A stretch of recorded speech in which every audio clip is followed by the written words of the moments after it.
Hello everyone, मेरा नाम प्रेम गिरी है और आज फिर से हम एक नए टॉपिक के साथ हैं जो कि फॉर्म्स ऑफ गवर्नमेंट है। इसके पिछले वीडियो में हमने डिस्कस किया था कॉन्स्टिट्यूशन के बारे में और ऑर्गन्स ऑफ द गवर्नमेंट के बारे में चर्चा की थी, जो कि आपने देखा था उसमें एग्जीक्यूटिव, लेजिस्लेचर और जुडिशरी की चर्चा की थी और उसके कार्य क्या है। और हम इस वीडियो में देखेंगे फॉर्म्स ऑफ गवर्नमेंट। तो सबसे पहले फॉर्म्स ऑफ गवर्नमेंट को हम चार पार्ट में डिवाइड कर लिए हैं: parliamentary form, presidential form, federal form और यूनिटरी फॉर्म, जिसकी हिंदी भी है। हिंदी वाले स्टूडेंट भी साथ में ही देखेंगे: संसदीय प्रणाली, अध्यक्षात्मक प्रणाली, संघात्मक प्रणाली, एकात्मक शासन या प्रणाली इसे कहते हैं। तो सबसे पहले पार्लियामेंट्री फॉर्म को देखेंगे, हिंदी में समझने की कोशिश करेंगे थोड़ा सा।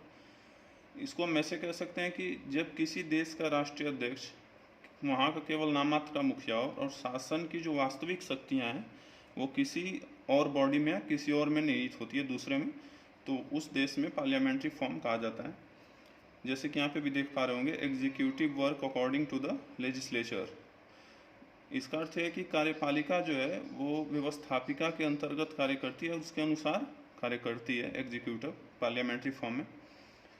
इंडिया में जो पार्लियामेंट्री फॉर्म है वो इंग्लैंड से लिया गया है। ये क्वेश्चन एग्ज़ाम में डायरेक्ट पूछा जाता है कि इंडिया ने पार्लियामेंट्री फॉर्म जो है उसको किस देश से अपनाया है, तो वो इंग्लैंड से अपनाया है। और ऐसे कई देश है जहाँ पे पार्लियामेंट्री फॉर्म देखने को मिलते हैं। जैसे एग्जाम्पल के आधार पे हम देख लेंगे: India, England, Pakistan, Nepal, Bangladesh, Iraq और भी बहुत से ऐसी कंट्री है जहाँ पे पार्लियामेंट्री फॉर्म देखने को मिलती है। तो उम्मीद करता हूँ कि आप समझ पा रहे होंगे कि पार्लियामेंट्री फॉर्म क्या है। यहाँ का जो राष्ट्रीय अध्यक्ष होता है वहाँ का वास्तविक शक्ति है वो बस नामात्र का मुखिया होता है, और वास्तविक शक्तियाँ जो है वो किसी अन्य बॉडी या किसी दूसरे में नियुक्त होती है, वहाँ पे पार्लियामेंट्री फॉर्म होता है। अब दूसरा हम देखेंगे प्रेसिडेंटियल फॉर्म। प्रेसिडेंटियल फॉर्म मतलब होता है अध्यक्षात्मक प्रणाली या शासन व्यवस्था। Presidential form executive not work according to the legislature, यहाँ पे लिखा हुआ है। इसका अर्थ होता है कि जो कार्यपालिका है वो व्यवस्थापिका के अंतर्गत कार्य नहीं करती है। यहाँ पे एग्जीक्यूटिव फ्री होती है लेजिस्लेचर से। और जो पार्लियामेंट प्रेसिडेंटियल फॉर्म है वो इंडिया में नहीं है, इंडिया में प्रेसिडेंटियल फॉर्म नहीं है। जो प्रेसिडेंटियल फॉर्म बाकी कई देशों में है, जैसे कि हम देख सकते हैं अमेरिका में वहाँ का राष्ट्रपति है वो सबसे पावरफुल माना गया वहाँ पे। और भी देश है जैसे इंडोनेशिया, ईरान, मैक्सिको और भी ऐसे बहुत से देश है जहाँ पे प्रेसिडेंटियल फॉर्म अपनाया जाता है। और नेक्स्ट हम देखेंगे जो कि फेडरल फॉर्म है। इसका अर्थ होता है संघात्मक शासन। फेडरल फॉर्म जो है वो उसके लिए 2-3 शर्तें जरूरी होती हैं, जो मैंने यहाँ पे पॉइंट आउट करके लिखा हुआ है। फेडरल फॉर्म जो इंडिया में है वो कनाडा से अपनाया गया है। ये भी क्वेश्चन डायरेक्ट पूछा जाता है एग्जाम में कि इंडिया में फेडरल फॉर्म किस देश से अपनाया गया है या फिर कहाँ से लिया गया है। तो इंडिया का जो फेडरल फॉर्म है वो कनाडा देश से अपनाया गया है।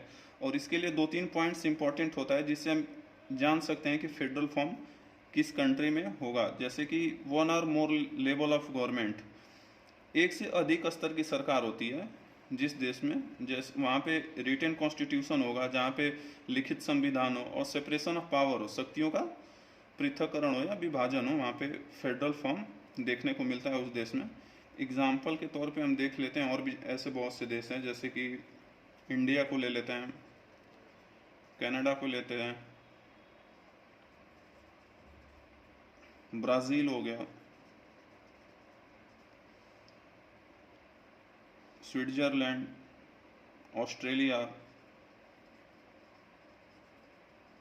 और भी ऐसे बहुत से देश है जहाँ पे देखने को मिलते हैं federal form. Separation of power, शक्तियों का विभाजन, ये नॉलेज के लिए आप जान सकते हैं जो सेपरेशन ऑफ पावर है इंडियन कॉन्स्टिट्यूशन में, वो मॉन्टेस्क्यू द्वारा दिया गया था। इससे भी क्वेश्चन कभी कभी पूछ लेता है कि सेपरेशन ऑफ पावर जो है वो किसके द्वारा दी गई अवधारणा है, किसके द्वारा दिया गया था सेपरेशन ऑफ पावर, तो वो मॉन्टेस्क्यू द्वारा दिया गया था। सेपरेशन ऑफ पावर का एक अलग चैप्टर हो सकता है, मतलब एक अलग टॉपिक है ये सेपरेशन ऑफ पावर, इसको हम आगे की क्लासेस में डिस्कस करेंगे सेपरेशन ऑफ पावर को। यहाँ पे लास्ट बच रहा है यूनिटरी फॉर्म। यूनिटरी फॉर्म का मतलब होता है एकात्मक शासन। एकात्मक शासन मतलब जहाँ पे एक ही स्तर की सरकार हो और शक्तियों का केंद्रीकरण, 2 पॉइंट में यहाँ पे डिफाइन किया गया है यूनिटरी फॉर्म को। इंडिया में यूनिटरी फॉर्म नहीं है, एकात्मक शासन नहीं है, क्योंकि यहाँ पे एक से अधिक स्तर की सरकारें होती हैं। जैसे फेडरल फॉर्म में आपने देखा था एक से अधिक स्तर की सरकार है, इसलिए यहाँ पे यूनिटरी फॉर्म नहीं है। यूनिटरी फॉर्म और भी कई देशों में है, जैसे इंग्लैंड में हम ले सकते हैं। इंग्लैंड में क्या है कि वहाँ का जो राजा होता है वो सबसे पावरफुल माना जाता है और सारी शक्तियाँ उसी के पास होती हैं वहाँ पे इंग्लैंड में। इंग्लैंड हो गया, स्पेन, फ्रांस, इटली,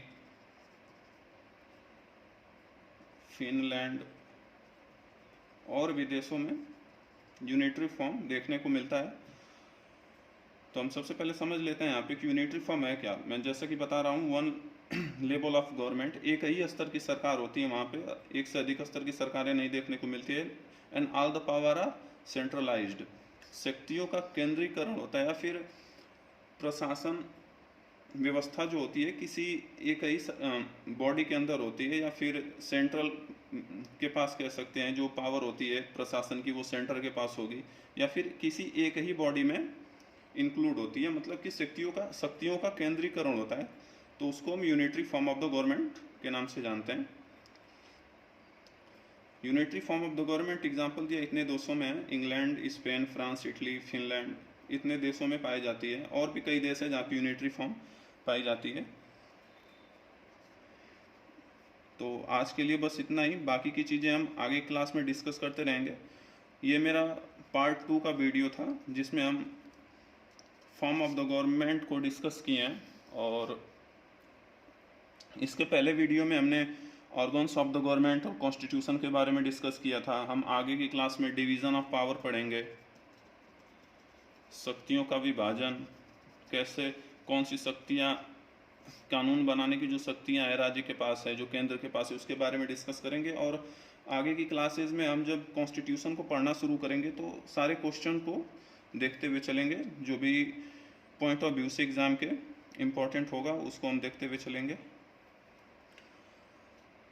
कॉन्स्टिट्यूशन के आगे चैप्टर जब स्टार्ट करेंगे तो उसमें हम हिस्टोरिकल बैकग्राउंड वगैरह यहाँ से स्टार्ट करेंगे और आगे तक चलते जाएंगे, जो भी आपके डाउट्स होंगे वो क्लियर करते हुए। तो आज के लिए बस इतना ही, बाकी के वीडियो मैं जल्द से अपलोड करूँगा जिससे कि आपके और भी डाउट्स वगैरह क्लियर होते रहें। सो बहुत बहुत धन्यवाद इस वीडियो पे बने रहने के लिए। और अगर ये मेरी पढ़ाई हुई चीज़ें अगर आपको समझ में आती हैं, या फिर आपको इससे थोड़ी भी हेल्प प्रोवाइड होती है, या फिर आपके लिए इम्पोर्टेंट होता है, तो प्लीज़ चैनल को सब्सक्राइब करें, लाइक करें और शेयर करें, जिससे मुझे भी थोड़ी हेल्प मिल सके और मैं मन लगा के और भी आपके लिए आगे वीडियो बनाता रहूं। धन्यवाद।